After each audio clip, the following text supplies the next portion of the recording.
Well, hello, and welcome to this week's episode of Grow or Die. I am Laura Chestikoff from Firebird Summit.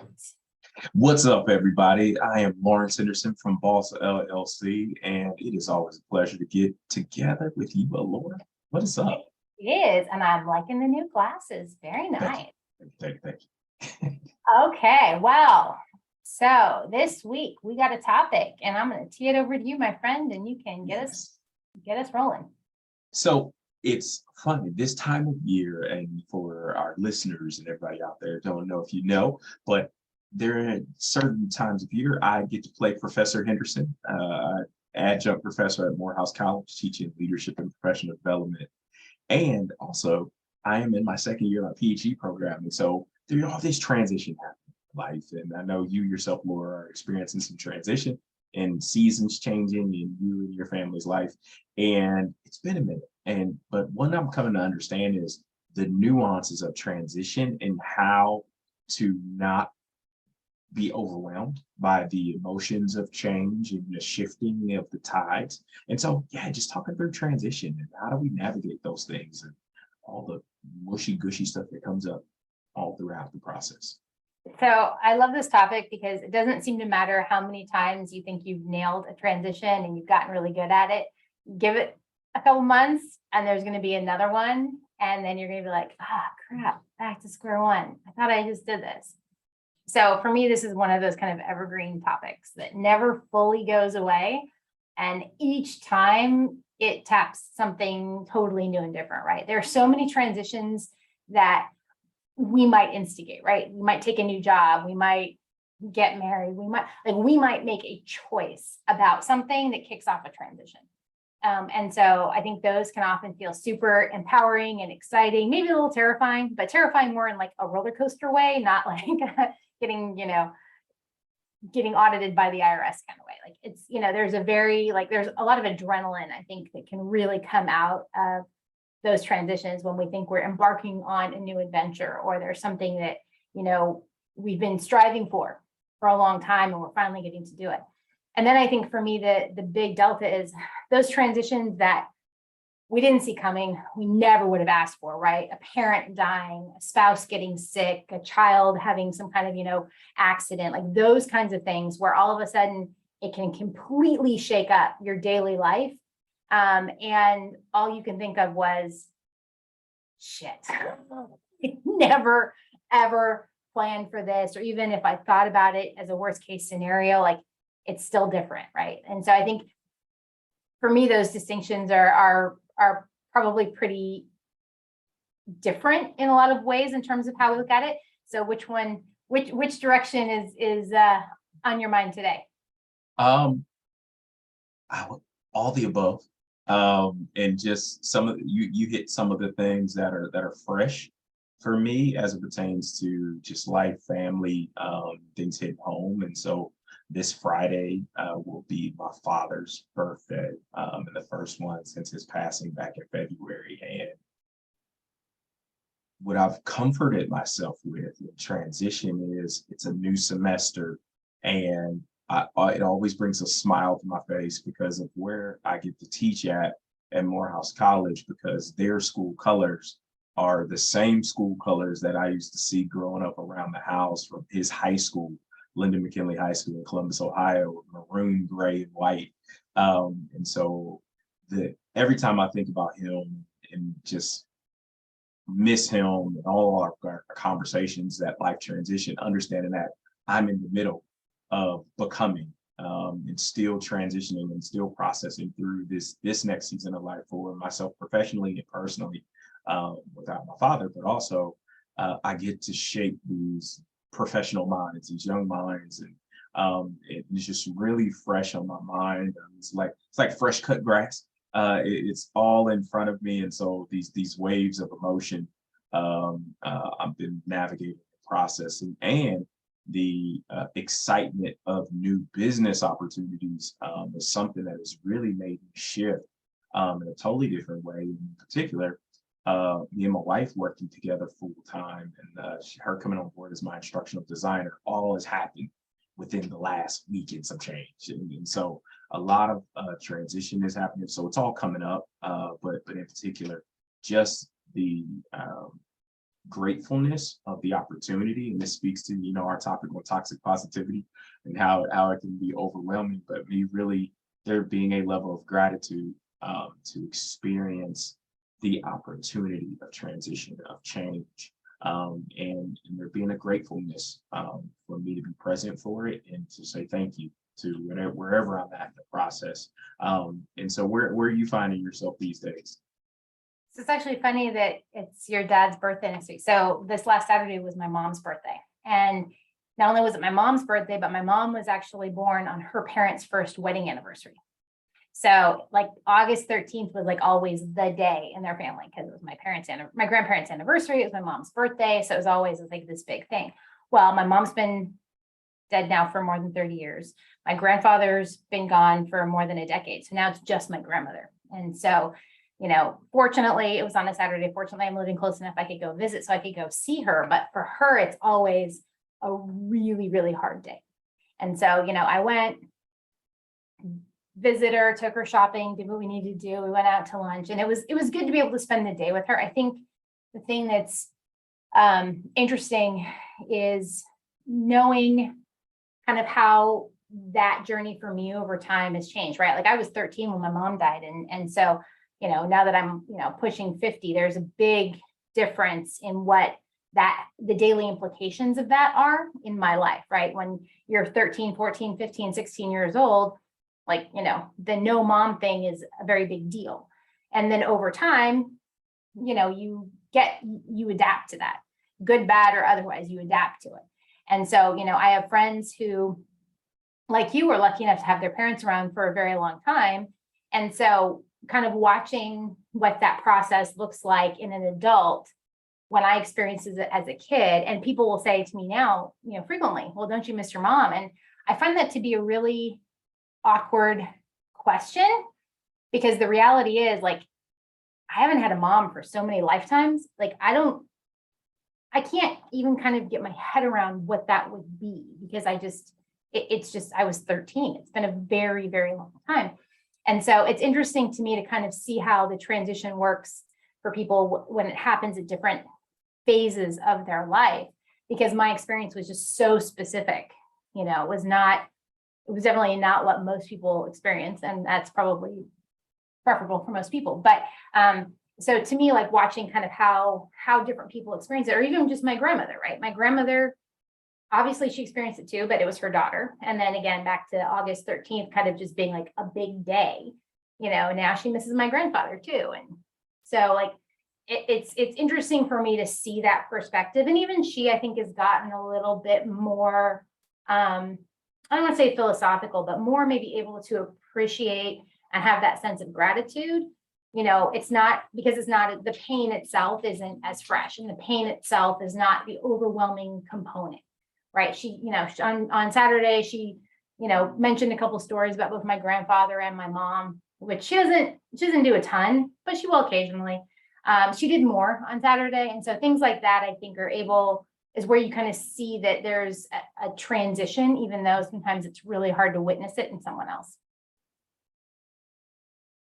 It's one of the things that it really hit home for me right there, what you were describing is, and I believe coaching has helped me with this because as Professor Henderson, I had a student reach out to me because their parent passed last week. And it was the first night of online classes, and in a moment, it immediately triggered. And I couldn't respond. I was like, I was like stuck and to your point, I believe I'm getting to that point where I'm moving forward and I'm happy for, the transitions of life and all the rest of these things. And immediately I believe the humanity of us being able to feel for another person who is having or experiencing the nuance of transition. And I think coaching, what it's helped me with is understanding that everybody's process is going to be different. And again, just different not wrong, not good, not bad, just different. And being in a position that we find ourselves in as leaders, as coaches, to help another person process what that nuance is, and for them, and get them to be okay with where they are in that process. And like you said, it's like not knowing each day where you're going to land on the spectrum of things. And it's funny. Earlier today, I had the opportunity. I work with another consulting group, and we do these sessions called Care for the Caregiver, and we do these sessions for these people who are in the service industry.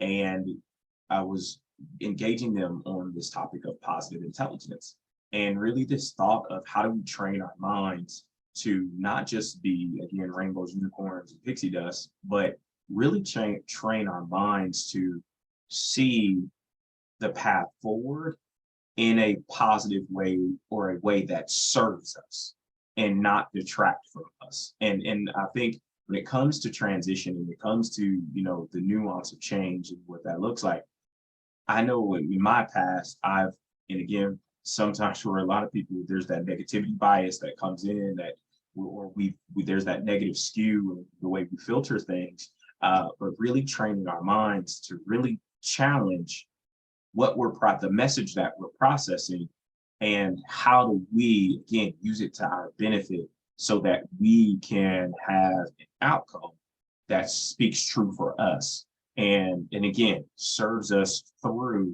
these periods and these moments. And one in particular, and I love just the conversation, you know, that my wife was having as she was transitioning, and really our lives, of our perspective of transition. I was one of the rare military officers when I was serving in the Army. We moved every 2 years, and so we developed this cadence of change about every 2 years. And the crazy part about it is the connection that we had once I transitioned out.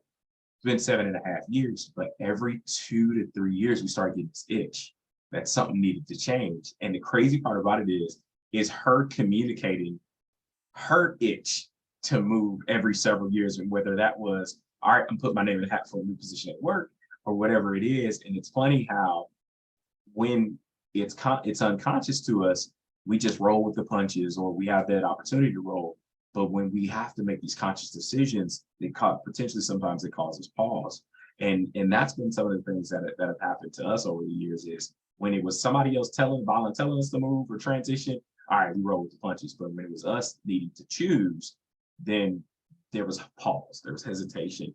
And so I always ask you, as been a digital nomad, and all the rest of you made these choices to put yourself in these different states of mind, and states of flux, if you will. How do you train yourself to just be okay in it? In the change, or in not changing? In the change, I think you've navigated. For me, it's actually the other way around. Really? So, Okay. oh yeah. So it's funny, because when I think about it now, right? Like when we moved here a year ago, I promised my husband I would not make him move again for at least 2 years. Now the house is on the market. We're trying to move because he wants to. It was not like, I wasn't like, okay, hey, we gotta go. Like, actually, that was more him than me. But he hates moving. Like, for him, it is the most painful exercise. For me, yeah, years, kind of like, I like 2 is a little bit more comfortable. Like, you know, it takes longer to fully unpack and all that kind of stuff. But for me, that part is actually harder. Being able to say, okay, like, look, we have plans to move. The plan is to go and, like, in theory, like, actually put down roots. Gotta say, the thought of that sort of petrifies the crap out of me. Like, the idea that we're gonna make a big move, one more big move, and then we're just gonna, like, try to anchor ourselves, like, for real. That kind of gives me a little bit of heartburn. Like, I'm very uneasy about that. And I think some of that for me is more about my sort of general, like, view of myself as being far more, free and, adaptable than that. So the idea of, like, moving to a new place and just, like, digging in seems sort of terrifying. Whereas conversely, like, going someplace, like when I left Austin and I went to Mexico, then I went to Colombia, then I went to Miami, like those moves always felt like, okay, this is good. I can do this for a while until I'm done. When I'm done, I can pick up and go someplace else. Yeah. So now, like, it's almost, I don't want to say death sentence because that's definitely not right, but it's almost like a sentence to tell myself, okay, we're going to do this, this new move. And then that's it. You're stuck. And again, this comes back to our topic last week about, reframing and how are we, what's the thought that, and so for me, what I catch myself thinking is very much like, oh my God, it's like a prison sentence. I'm going to go and I'm going to be stuck and then I'm screwed. And so that's the part I have to work on is like, how do I stop thinking like I have to change how I'm thinking about that. Yeah. It's amazing to hear you describe that, because one of the things I've been helping a lot of clients with is how do we live in the and of things, right? Instead of choosing the this or the finite kind of thinking when it comes to decisions that we make or the moves that are made on our behalf, and that this is it. This is the last move. And it's always funny for us because because we get that itch, the concept of a forever home is like, it's like we try to make our minds think about a forever home, but it's us. And So it's like, also it's too big, right? Like yeah, it's very easy, I think, for me to say, okay, this might be the right place for now. This is good for the time being. Figure mhm, out the rest later. And to be fair, when I first moved to Austin back in 2008, like in fact, I told my ex-husband at the time, no more than 4 years. That's it, absolute max. And I stayed for almost 10. So it's not like it can't happen, mhm, but like I didn't go in thinking that. Like I never went into Austin thinking, okay, this is where I'm going to live for the next decade. Because to be honest, if I had had that thought at the time, I probably would have gone. mhm, So I had to, it kind of had to sneak up on me because I had to like get comfortable with it mhm, gradually. And then, but to be fair, my last year in Austin, I really spent trying to figure out, okay, like, can I really make this home or not? And at the end of the day, I realized I really couldn't. There were a lot of things about it I liked, but for me, it was always kind of a close but not quite fit mhm. in a lot of ways. Now, to be fair, a much better fit than Miami was, definitely much better fit than Western Colorado was. And even more, it's better fit than my hometown where I grew up right now is too. But like I had to, and it's kind of like, I find it kind of like, easing yourself into a really hot tub. You got to kind of slowly get in there. Once you're in there, you can probably stay for longer than you thought. But if you like, we're standing there looking at it thinking, all right, I'm just going to jump in and I'm going to be in there for 45 minutes, you probably hesitate a little bit. But if you gradually work your way into it, next thing you know, it's 45 minutes and you didn't know how much time has passed. And so I kind of find that's true of a lot of things, especially things that might seem to have a little bit more in the way of mental hurdles with them. Yeah.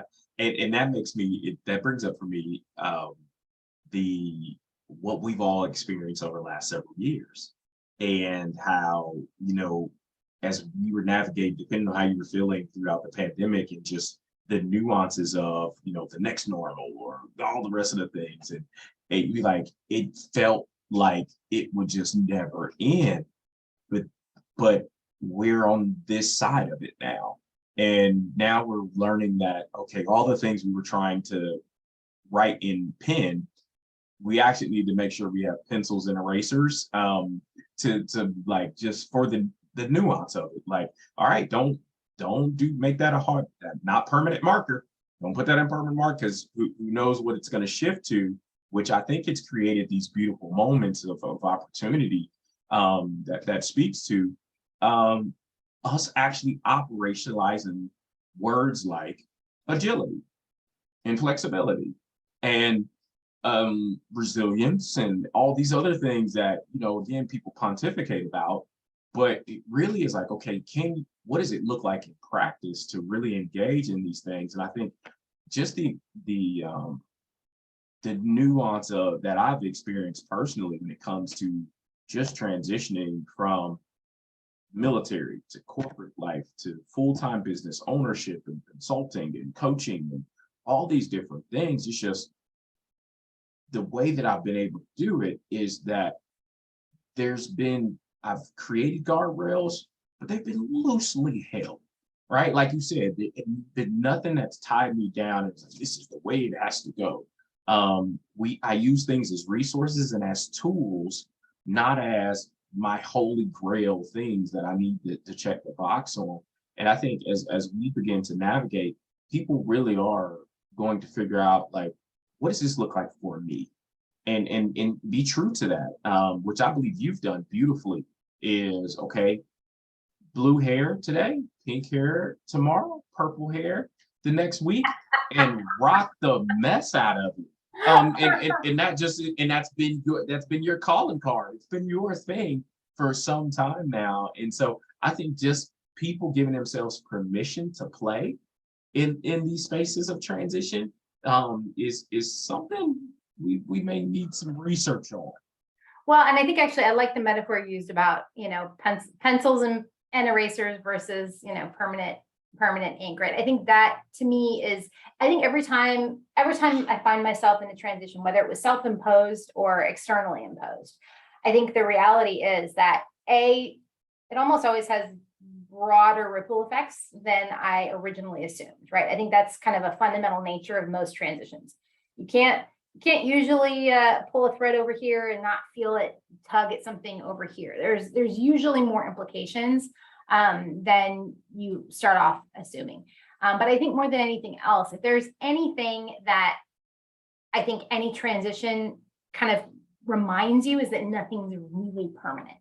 Like I was, again, Saturday with my grandmother. My grandmother's 92 years old. She's losing her eyesight. I also, when I take her out, she uses her walker at home, but when we take her out, we have to put her in a wheelchair. Like those are things that, like, to me are interesting reminders that we all age, stuff changes. But, for my grandmother who lives alone, she doesn't watch TV. She hates television, always really has. So she's always read. And now she's losing her eyesight. She can't read anymore. So this has become a much bigger kind of complication. Not only can she not read, she can't read, the menu that they bring her in her care home to pick what she wants to eat next week. Like there are a lot of things that start to become more and more complicated because of a transition that she never would have chosen. It just happens to be falling on her. And now, I came home with a stack of legal paperwork that I need to go through for my grandmother because she can't read it anymore to be able to deal with it. And so I think the thing that I find the most valuable about, and sometimes it's easier to do when you're close to someone else who's going through a transition, is to remind you that be grateful because stuff's going to change and the changes are not always what we would want, but that it also kind of helps you kind of reground in, okay, so what's the normal now? How can I be of service now? How can I do something that is meaningful, that helps her and that makes her feel better and that makes me feel like I'm contributing in some way? And again, I think in some ways that's almost easier to do when you're adjacent to someone who's going through a transition. But I think one way or another, I think everybody's either going through one personally or adjacent to someone who's going through one, right? There, you kind of always have that. And I think it's sometimes more helpful to take that opportunity when maybe it isn't you. Maybe you really are just close to someone else who's going through one, to witness it. Take that opportunity to practice, patience and some of the things that we might struggle with individually. But then also, okay, how can I help? How can I be of service? How can I do something that feels like I'm contributing in some kind of way that helps? So that way, when it's the shoe's back on the other foot and it's my turn, I can also remind myself that, like, it's okay to accept help from people. Because, I think like a lot of us control freak types, accepting help is sometimes the most difficult thing we can do. And the truth is, it's one of those things a lot of us need to get better at. You got me over here humming old hymnals and spirituals. Like, that was you dropping nuggets over there. And I really believe, in particular, when you're talking about kind of that being adjacent to someone who is navigating that change, it really, for me, it speaks to kind of a core value of service and of support and community, which again, I believe we need a lot of these days to really support each other, because again, any given day you can see the divides as clear as the sun. But being able to be in service of another person who is navigating life, and life is life, I think is kind of the purest forms of us taking care of each other in humanity, and then in particular the extension of family and community, and not solely being tied by blood. And I just think about, just the last several years of transition where, most of my friends were, assigned to me from military assignment, but being able to find community and family and friends through just like activities, and the other parts in the exciting parts of transition, to have these communities of practice, but also friendships. And of course, that's what led me and you together, was that connection of coaching. And then again, now on the academic side of the house, and really finding kind of my crowd of professors and professionals and all these other things, and really embracing it and opening my arms to it has been the most nerve-wracking and exciting, for me, because I friend hard, and I got issues, I got trust issues, and all these other crazy things that happened, because again, I'm still trying to filter what I use to qualify who will be a Lawrence Henderson friend. But that's the fun in it, is that while I'm learning others and I'm teaching myself to trust wholly, it's also understanding that I'm changing, I'm transitioning, and me really being honest with, okay, what is it that I need from others, as well as answering the question for myself, what do I believe these relationships and these circumstances need from me as well. And I think being honest and being authentic in these moments has really, really kept me present, and not projecting too much, right? Because you recall, like professionally, when we were having to do 10-year plans and 5-year plans and all the rest of these things, I'm like, look, I don't know what I'm doing this time next year. I have no intention of still working here in 5 years. You guys Yeah, I don't yeah. know what I'm doing next year, so don't even make me think about that. I'm transitioning coaching clients in the next 3 months, so I'm not even thinking about what you talk about 10 years from now. I'm gonna be happy. That's what, count on that. How about that? No, totally. So it's funny. So listening to you, it reminded me actually of something in I know I've talked about Arthur Brooks's book From Strengths to Strengths a lot. He talked about something on the friendship front, right? He talked about how he and his wife, as they've gotten older, knowing that it kind of gets harder to make new friends sometimes if you're not like in a new environment, or even when you are, that what they realized was they had to change how they were kind of getting to know people and how they were relating to people, and shift the conversation. So like when they would meet a new couple who they would think, was good potential candidate for them to be friends with, they would, maybe have them over to dinner, and they would skip the casual conversation, right? They were not having vacations or school schedules or any of that. They'd move into like deeper topics like spirituality, like, political values, like the things that were much more core to their sense of like life goals and priorities and, meaning of life kind of conversations. And they did it specifically, kind of to your point about friending hard, right? That like, let's separate out like true candidates from the false candidates really quick. Let's get through that process. And he said in the book, one of the things that was great was that there were definitely plenty of couples that at the end of dinner, you're like, okay, well, not so much. Guess not. Thank you for coming. It's been a great night. And then, it's over and they're like, oh, okay, well, I guess that's not working out. But then there are others that they were able to kind of help jumpstart that and start building that sense of, okay, we have enough like legitimate common values that we can all sort of operate from together. that now I feel more comfortable really starting to invest.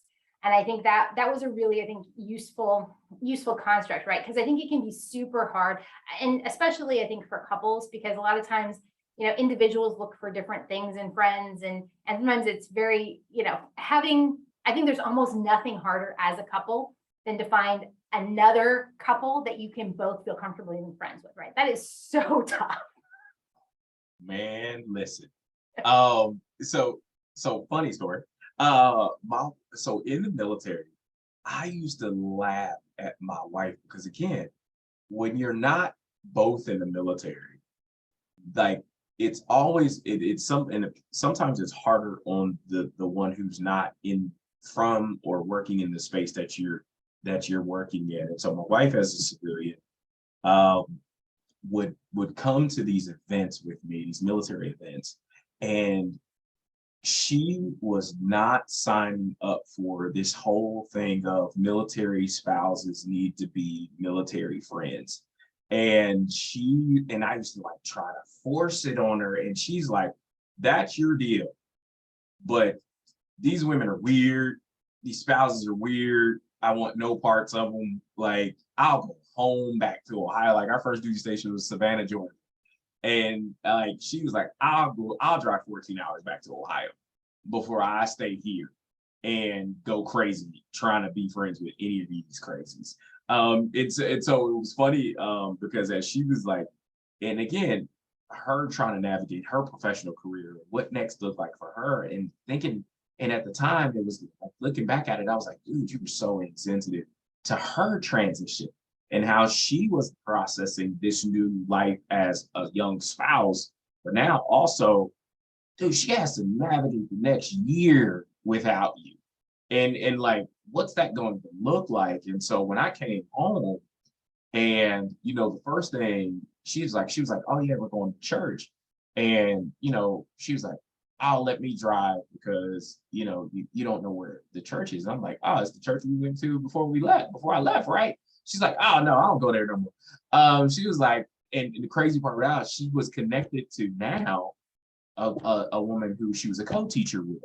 And so they connected, became friends. And so she learned all these other places around the city. And it was those split moments where I was like, I wasn't a part of her shift or her transition. And so I'm feeling some type of way. I'm in my feels. But and her trying to explain it to me, she was like, I figured it out. And instead of being excited, I was like, well, you didn't include me. Yeah. And it was like, and the crazy, and that's so true about couples and relationships and how we like communication needs to like 10x itself when it comes to, okay, what are you feeling? How are you feeling? And again, us being 24 at the time, like first time both of us out of Ohio for any extended period of time, let alone deployments and all the rest of that, navigating life. And so me and her over the years have really laughed when it came to friend groups and transition. Like he was like, look, don't force nobody's spouse on me because I filter differently. Oh my God, that's so funny. So yeah, like I think there was a meme on Instagram or something. It was a guy saying, okay, I don't have friends. My wife has friends who have husbands. Those are not my friends. And I think that's so, and again, but I think your example is actually a really awesome one, right? Because your wife had to go through a transition, not like a dual whammy, actually. Not only did you move her out of Ohio down to Savannah, Georgia, talk about culture shock right there. But then you deployed, she stayed behind in a community where like her initial contacts were all through you in terms of the base and other military spouses and things like that. And she's sitting there going, holy mackerel, are you kidding me? What the hell did I just sign up for?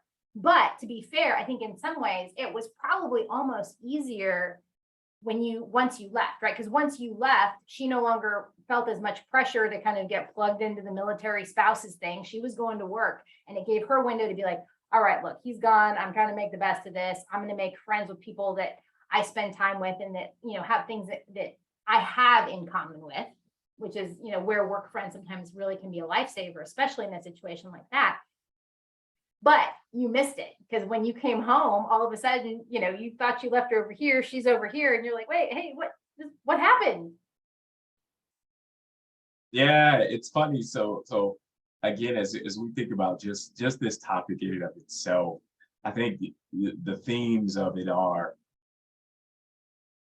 and we say it so cliche now, like before kind of the pandemic and us actually living change, and the reality of it is, change happens. But to really lean into it, I think it's still it's an evolving thing for a lot of people. And I know, again, depending on the complexity of the change brings its own level of emotion. And what I mean by that is, again, just the complexities of, professional change and career shifts and all the rest of those things that come with that, of navigating these new spaces, trying to find a footing. I think is when you're used to feeling like you're on solid ground a bit, I think there's a level of comfort there, versus what I believe COVID took us all through was, okay, it feels like the earth is moving under my feet, and I want to be grounded again. And, anytime a news headline came across that we're going back to normal, everybody was like this like global cheer, and the wave happened, and then you'd be like, psych, we not going back to normal. And Ain't everybody's nothing is collected. normal ever again, guys. Right? Over. Ever again. Like, what is normal? Like, normal is the punchline of like the century at this point. And so just being able to be okay with just the discomfort of it all and be able to smile through it, but collect some good people along the way to help you laugh through it. I think is kind of the keys of what's next for us all. And so if you had to give people kind of like one tip to help them in these moments, what would that thing be? I think it has to be to look at the people around you. So I think the thing that for me was is always a surprise is that, like, I handle like avalanches of pressure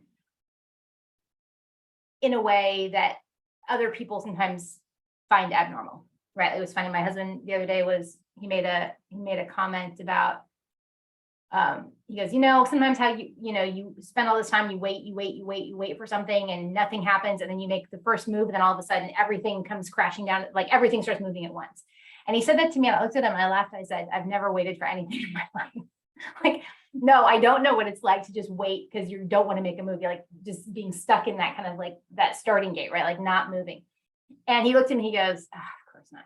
And so, and I think really finding people who can help balance you and or who handle change in a way that complements the way that you do it, I think is super important. Frankly, I think it's really important, like from a spouse perspective. I think if you're not married yet and you're looking for, and you think you're on the hunt for your life partner, keep how you both handle change in mind. That is a much bigger thing than I think. Like, people warn you about spirituality, about family backgrounds, about other values and things. Handling change is something that if I had to go back like to 20-year-old me and say, hey, list a top 5 things that you need to be on the lookout for, not just for a partner, but for business partners, for people in your life, is how do they handle change? Because there are a billion ways people can do it. And some of them can be entertaining to watch as long as you don't have to deal. Others are absolutely compatible with you. They might not be identical, but they're compatible, which is, I think, the important part, right? You don't want to necessarily have someone who handles change the same way as you, but you need to be complementary in how you do it. Because if one of you is like, oh no, full steam ahead, change, let's go, we're just going to dive in. And the other one's like slamming on the brakes and going, oh, hell no, not with a gun to my head. I'm not doing that. I'm not. Like, that's where you start seeing some really big, and it manifests itself in all kinds of ways, right? You see small resistance in little things It can turn into fights that don't need to be fight. Like there's all kinds of ways that that'll start manifesting itself. But I think ultimately the people around you that you rely on and that you are comfortable saying, hey, you know what, I absolutely want to be there for you. So again, whether it's a spouse, whether it's, you know, a best friend, whatever it is, I think that ecosystem of people becomes super, super important over time. And navigating change is like the one thing we all have to do, regardless of whether or not we ever intended to sign up for it. And I think having the right people around you is super, super meaningful. Yeah. And I believe mine is complementary to yours in that let's just say there are still some yahoos out there who get they get into relationships for love. And they forego all the warning signs of communication and all those other things. Somebody in the relationship needs to choose to upskill in their ability to communicate. And because I am said person who will run full speed into things that are burning down. And my wife is full brakes and matter of fact, full brakes, emergency brake, Flintstone feet, out the car type of, well, wait, we don't have all the information. Why are we headed that way? And so now upskilling in as it pertains to, okay, let's pause. All right. And again, and I love this quote that I heard from the speaker. He said, you're not stuck where you stalled, you're stuck where you stopped. And I think and you think about transition and you think about life, and if both people can agree that, okay, that direction is forward, just to your point, like, okay, what direction are we going in? Even though you're pushing brakes and somebody's trying to run full speed, pause it and not a full-on stop. And I think that is working through that and that upskill of communication of, okay, are we in a pause? What's going on? Help me understand, collect information so that you feel better moving together. And again, us being, you know, communal animals and pack animals and all those good things, like there is that sense of community. You want to feel safe. You want to be able to trust the spaces that you find yourself in. And I think just all of us can really, you know, we can all stand to upskill in the communication space. And so that's the one, like, get some skills, up your game as it pertains to the way you engage and communicate change and in transition, and take care of people along the way, and not just engage them from where you are, but you know, answer a why question from time to time, just to make sure that they're still with you, even though that they're covering the break, and brake checking you along the way. Well, and to your point, right, the communication part's important too, because it's Yeah. really easy. I think especially, you know, you and I both have the same inclination, right? It's like, okay, that's the goal over there. I'm just heads down, I'm plowing for it. And if something gets in my way, too bad, because I'm just going to steamroll right the hell over it. And if anybody's bothered by that, they can kiss my taillights, because I am not stopping for anybody. And that's fine when I don't need to wait for anybody. Like, you know, okay, I might annoy a few people en route, but if I need somebody to come with me who doesn't operate that same way, like I have to be able to check in with them. And I have to be able to ask them, like, okay, are you okay with this? Like, are you ready for us to take the next step here? Are you ready for this? And, you know, to be able to really come back and check in again, it's back to your point, right? You guys can have totally different approaches to something, but like if you're trying to do it together, you got to stop and ask, are we still together here? Are we, or if I move too far forward too fast and now I need to slow down and let you catch up with me a little bit, like what does that look like?